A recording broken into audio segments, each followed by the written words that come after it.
Hello, my name is Jacek Bartosiak. Welcome to Strategy and Future. And today with me is one of my favorite guests, one of my favorite strategists in Europe, Velina Tchakarova from Vienna. Hi, Velina. Hi, how are you?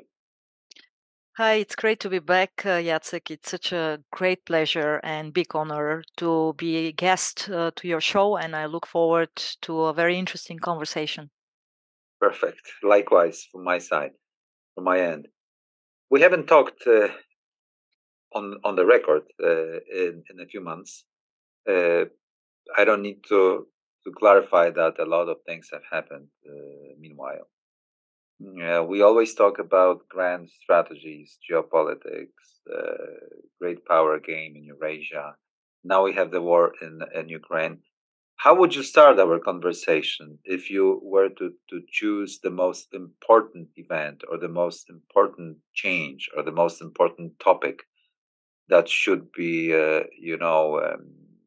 well addressed? So, what would you start with?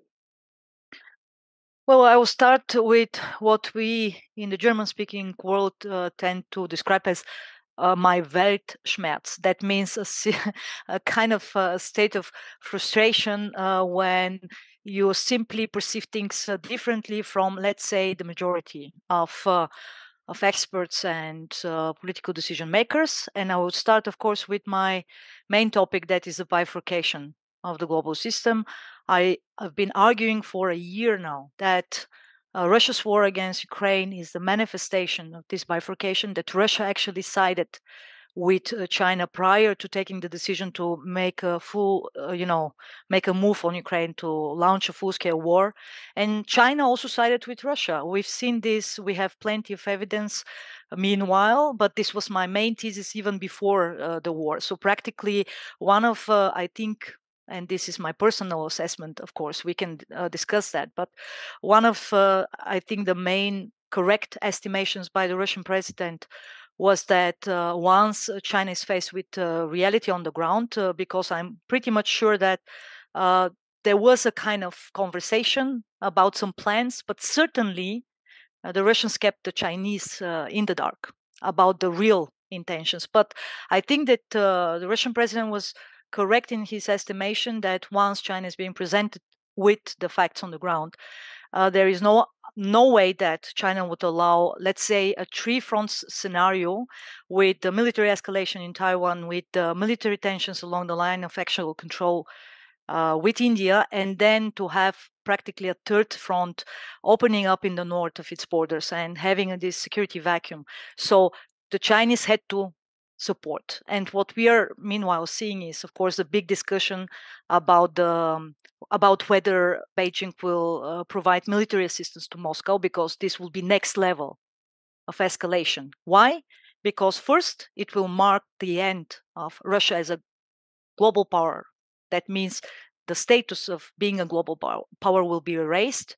Second, because it will mark the beginning of a proxy war between Russia and Ukraine, with the United States and China taking sides and supporting one of these, one of the parties in this military conflict. And third, because it will significantly change, of course, the equation, and we may see then a prolongation of a already war of attrition. So, all in all, uh, as seen from from a European perspective, this is all bad news for us here in Europe, as I've been saying for quite some time now that what we are doing here, not trying to actually again confront it with geopolitical realities, to face them the way they are, to actually admit finally that a non-kinetic war was also launched against us here in Europe, against the European security order, that this is part of something bigger, of the long game, if you like.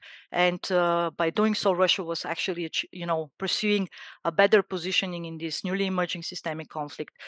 Then again, as I said, what we are seeing as a manifestation of a Cold War 2.0 scenario is practically that the United States is doing everything to prevent the emergence of two front scenario with Russia and China, the dragon bear, practically merging into a modus vivendi of coordination. And at the same time, China is doing everything to prevent a three-front scenario from happening with, comprehensive support for Moscow. And I will stop here. Okay, but can we be more granular? So how is the United States conducting the foreign policy of trying to avoid the two-front war? And, how do you read? With what do you read? By what events do you read it like that? Or how those intentions manifest themselves? And the second, how the Chinese are trying to avoid the least plausible scenario for them. How you put it at the end of your opening remarks. Well, when it comes to the United States, it's quite obvious that they've decided at the early stage of the war that they need to provide all the necessary support for Ukraine. So we've seen actually that if it had not been for the United States, Ukraine would have actually capitulated. We know that for a fact, meanwhile. And it was the United States that took the leadership. Yes, of course, in the first critical phase, it was the Ukrainian troops, the Ukrainian will to fight, and war is always about the will to fight, and this hasn't changed after a year. But of course, I mean the material support, the military support. It came first and foremost from the United States. It took the leadership position. This is what I mean that there was this clear long-term oriented decision that they need to, on the one hand, support Ukraine by all means, but also do everything possible to weaken Russia, to help Ukraine win the war against Russia. And of course, what we've seen afterwards is that the Europeans followed suit and started also providing. But more or less, once again, even though that it's actually the largest and the most comprehensive war taking place on the old continent since the end of the Second World War, it is the Americans once again that taking the leadership, and this says a lot. It actually says also that the whole question about the European strategic sovereignty has died on the 24th of February last year. That is my reading. We will talk about the. But we will talk about that. Yes. About France and Germany and about the shift. We will talk. But if you could also say a few things about China and yes, their worst dreams. When it comes to China, of course, the let's say the main expectation with Biden's becoming the new president was actually that they will have rather a phase of normalization in the bilateral relationship, even though that this mutual decoupling has been already ongoing. It is not, when we talk about decoupling, you should not see it only as a unilateral effort coming from Washington. In fact, China has been preparing for this decoupling, let's say not with the same speed, with the same scope, but certainly with the same political motivation, and following, of course, the 20th Congress of the Communist Party, where Xi Jinping could cement his power within the echelons of, the Communist Party, but also the different layers of, power. Was absolutely clear that after this important domestic event, the most important, once again they will actually focus on on foreign policy. And here there is this clear understanding that things have been amplified, triggered, that there is actually a similar readiness on both sides, Republicans and Democrats, to actually face the biggest geopolitical challenge, that is China.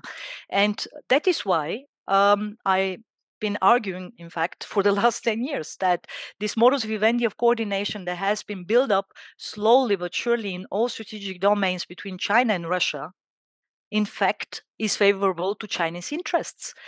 China needs this, let's say, predictable partner with significant regional power projection in all corners of the world, with this, let's say, significant diplomatic. Pardon? And nuclear triad. Next to it, I mean, I'm not going obviously to point to the obvious leverage. I'm just pointing to these layers that are also critical to China. I mean, China will need a kind of a global mercenary power that steps in every time when Chinese economic interests are at stake. I mean, think about Central Asia. Think about the Eurasian landmass, where there will be this geopolitical task of stabilizing the region, preventing external actors from entering when it comes to, let's say, economic interests, and all of this cannot be dealt by China on its own. So China needs this partner. So it's not just about, creating a significant counterweight to the American global power projection. This is, of course, task number one. It's not only about surviving this transitionary period of the international relations by backing each other. This is task number two, because you create a kind of modus vivendi where you also project a lot of political, even if it's fake.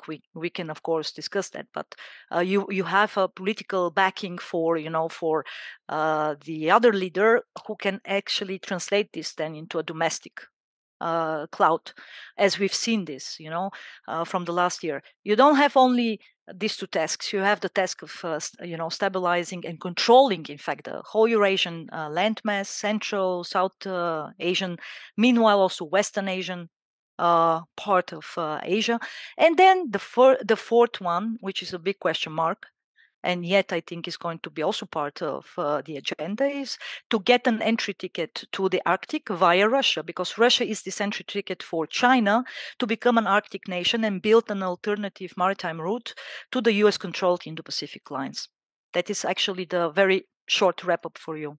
So all in all, China is actually quite interested in the current development, so long as Russia is keeping busy the Americans and the Europeans on the old continent, and practically is using this break to prepare accordingly.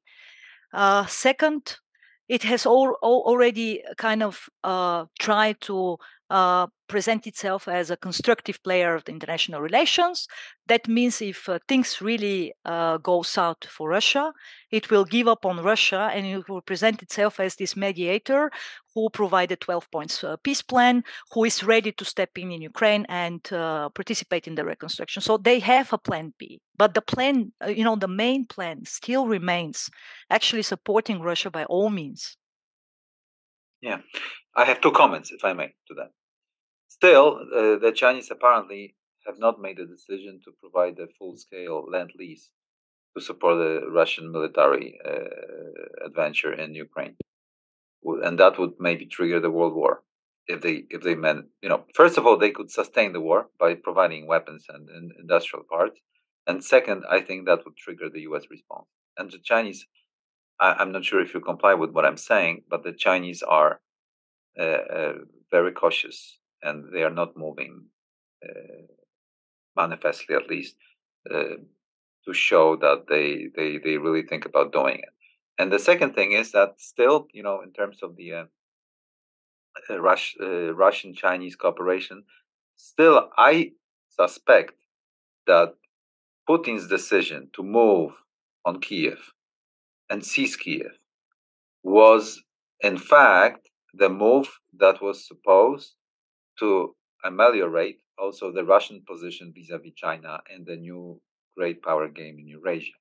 So I think that the Russians long-term decided to side with the continental Europeans and create one geopolitical bloc from Vladivostok to Lisbon, and not to be with China in the long run.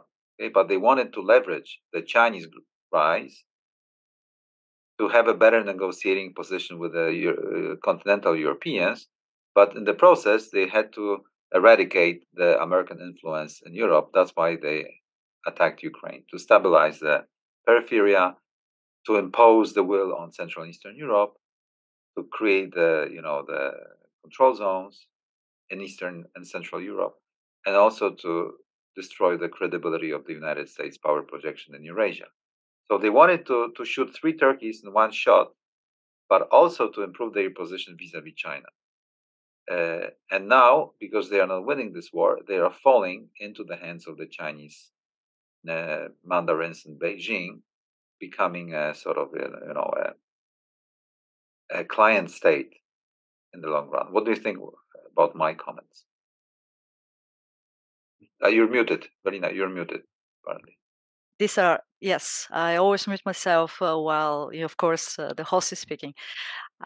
These are some interesting ideas. In fact, I partially agree on the topic of how to control certain flows of let's say goods and services from the east to the west. That means from Asia to Europe, because obviously if Putin is successful in Ukraine, he would launch a large geopolitical bloc with Belarus, with Ukraine, probably with other parts of Eastern Europe, such as in Transnistria, in Georgia, and then it will enable him to practically control this flow. So it's not going to be obviously only about cooperation, but it will create bigger leverage towards China, which has been trying to penetrate the soft belly of Europe, obviously in Western Balkans, Eastern Europe, Central Europe. That was clear from the beginning of the launch of the so-called Belt and Road, and then of course the 16 and then later 70+1 initiative, which meanwhile is 14+1. Now I still think that and here we agree. Obviously, it was also about pushing away the Americans, but I think that Putin's reading was a different one, namely that he was foreseeing actually that it's only a matter of time for America to withdraw from the old continent. So a huge vacuum was about to emerge, and actually by subjugating the second largest country in Europe, Putin sought to fill this vacuum, this geopolitical vacuum, to actually reshape completely the European security order, which was detrimental to the Russian interests. So once again, on the one side, you create a bigger leverage in Europe towards your bigger partner, because everyone was describing Russia as a junior partner in the Dragon-Bearer relationship. So even as a junior partner, you certainly have a big leverage, big geopolitical and economic leverage.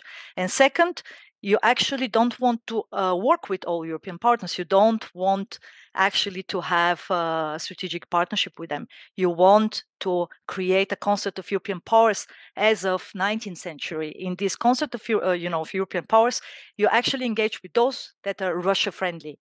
You build smaller 2, 3, so to say, states formations and constellations, and then work against your enemies. Specifically here, of course, it's about the big newly emerging Iron Curtain, obviously from the north along the eastern flank, and then connecting the Mediterranean, moving towards the Indo-Pacific maritime lines, the most important trading routes for Europe. So you control, practically, you secure your own trade routes, which are, of course, in the Black Sea, with the Black Sea being the biggest choke point actually for a lot of commodities that come from Russia. And at the same time, you have a leverage against the enemy. So in fact, I don't think that there was any intention of creating a new partnership. Once you push away the Americans, you create a new partnership with the Europeans. I think it was a very clear, kind of revisionist thinking, in a way that you want a completely new European security order. And I would even go further by saying that it was, I think, the last push by the dying Russian Empire for geopolitical relevance. So we saw that every time when there was a big war, an empire died on the old continent. And I think our last sick man in Europe now tried something so desperate as a last push for geopolitical relevance. Yeah, so I fully agree. Now the question is, and we will be moving towards the continental game, and since you're based in Vienna, Austria, speaking German, so you know the German-speaking world very well, and to the dismay of many Germans and many German elites, Russia is simply collapsing. And of course, here in Central and Eastern Europe, we want to see them collapse and even disintegrate. And basically, I think that this is the objective of the Ukraine military. Of course, the question is how much they will manage to leverage this against the Americans, so that the Americans could help them all the way. For sure, that's why Poles are building the military as well. But tell us more about the debate in Germany. Are the Germans really seeing this happening, or they are still blinded and they still think that they will carry through their will against Central and Eastern Europeans, and Russia will still be somewhere there to cooperate with after the war? Do Germans understand that this is a bifurcation of the system, that maybe the world war is coming, and that the times have changed dramatically, and there is no comeback to the previous times? If you could, elaborate on that, Velina, it would be very much welcome. Well, this is a big question. That I have provided just recently. I've provided some answers to. In fact, I've just published a piece for the biggest Indian think tank, ORF, and I presented it in India, where I argue that we are actually entering a scenario of Europe's bifurcation because of all these systemic processes that are taking place right now at the top of the system, at the top of the global affairs. They are also having significant ramifications for the European affairs, and one of these, unfortunately, I think, most negative trends is practically this, splitting of Europe into two major blocks, into an Agung and Franco-German bloc, because of the way how they approach, the war in Ukraine, how they actually consider what's important to be done to support Ukraine, but also because of the approach of the two blocs to Russia and China, to the dragon bear. So, in a sense, this dividing line, I think, is the most dangerous one, and it has very much to do with, domestic politics, obviously. I still don't see this sense of urgency when it comes to the criticality of the situation and some of the topics we've already covered. So long as the decision makers, and specifically this is the case in the German-speaking world, don't want to admit, but not totally, actually, I would say that in most parts of Europe, don't want to admit that we are in this, non-kinetic war that's been launched on us, considering commodities, information warfare, nuclear blackmail, migration blackmail, and so on and so forth. I don't need even to count all of the examples because we've seen that for the last 12 months. And yet, political decision makers don't want to admit that we are in the middle of that. We are not even allowed to use the word war, even though that war has so many dimensions, not just the one that is being fought by military means.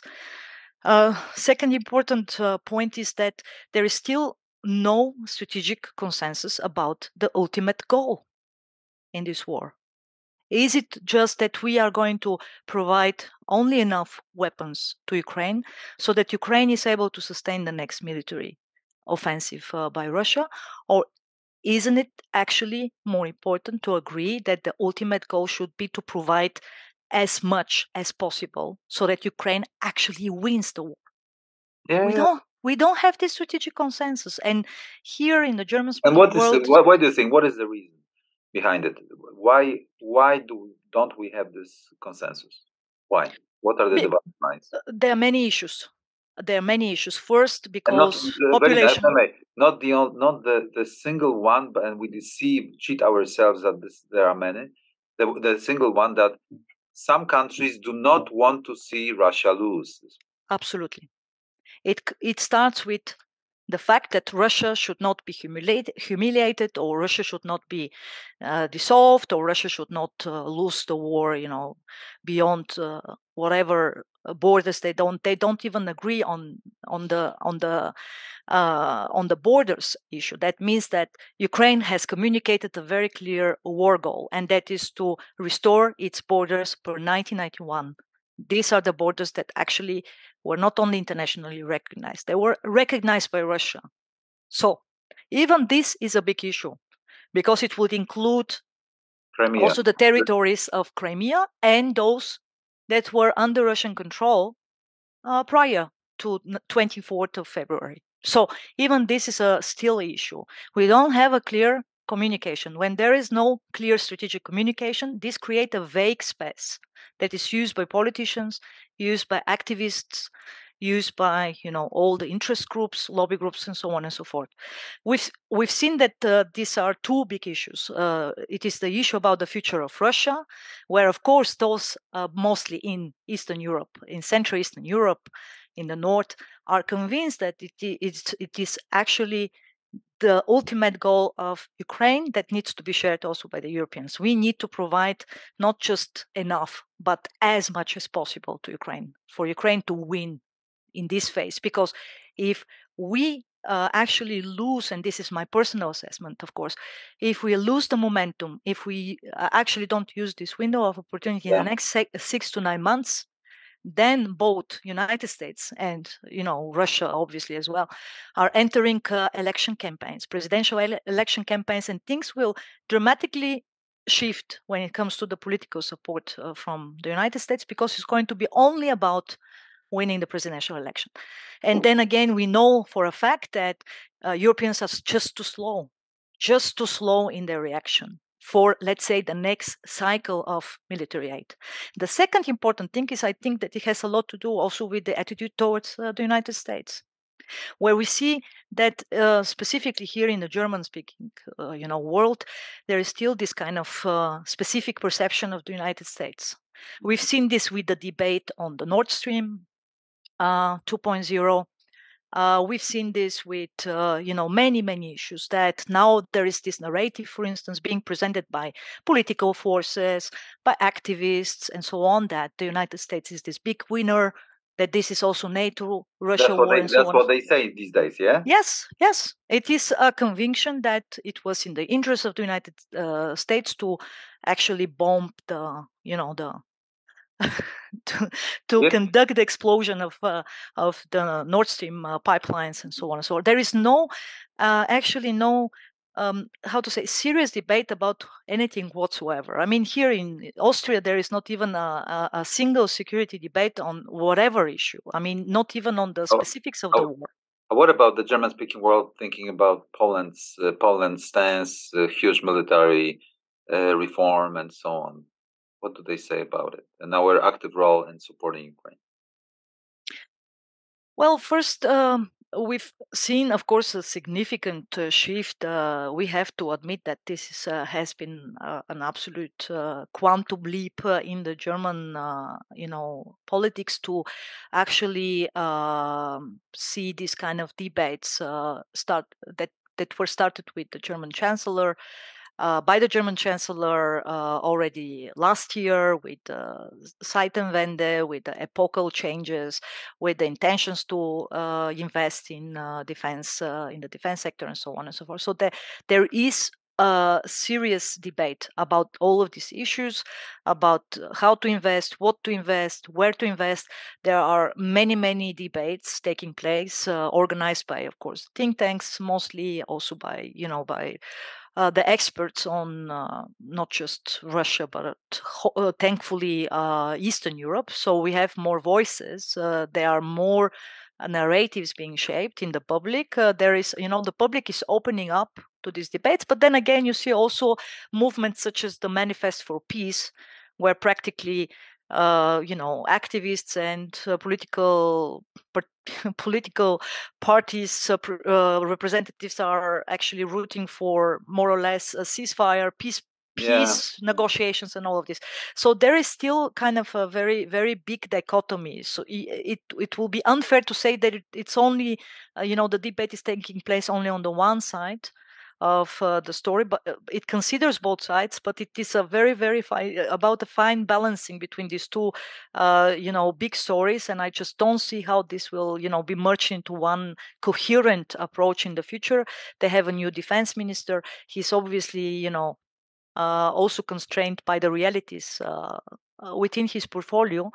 So there are, for me personally, more question marks rather than answers right now as to how they want to take the lead.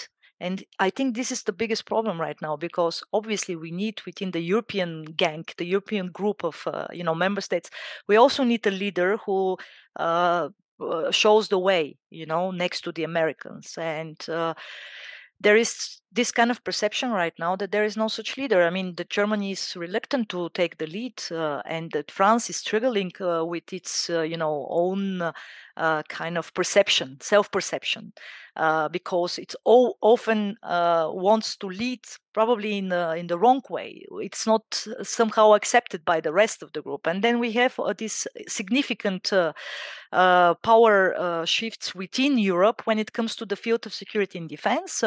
That means that they are moving eastwards, that they are moving towards the border with Ukraine. And for me here, once again, another big question mark is whether we will not see unanticipated consequences of all this vacuum that is emerging.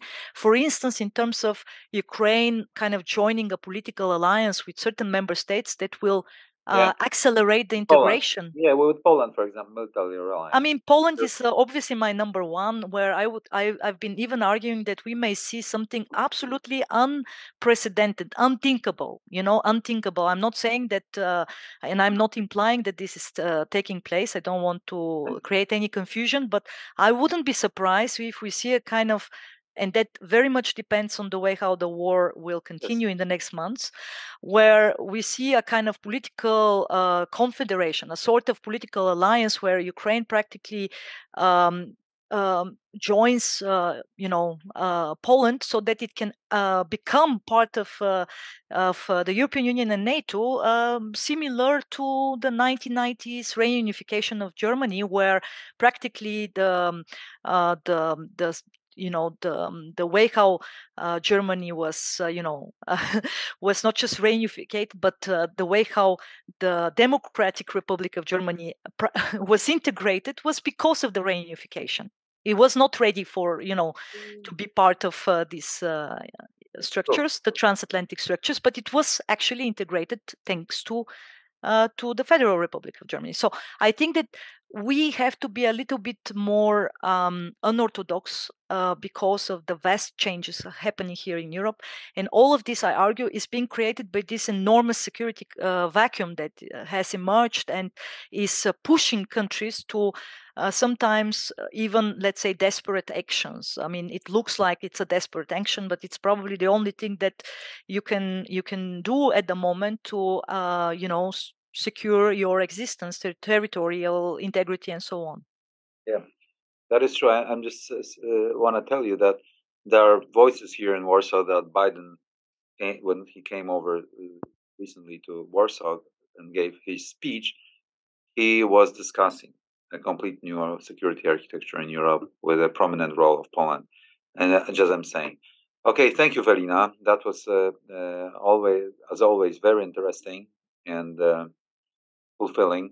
Maybe let's agree to talk in 2 months' time again, just since you're always shedding the light from the German-speaking world, which is always interesting, especially for Poles. I must tell you. For some reason, both the German-speaking world cannot see through the wall to see what Poles are thinking, and also that works in the opposite direction. It's much easier to get access to the English, Anglo-Saxon thinking, strategy thinking by us. Thank you very much. Velina Tchakarova was my guest today. Thank you, Velina. Thank you, Jacek.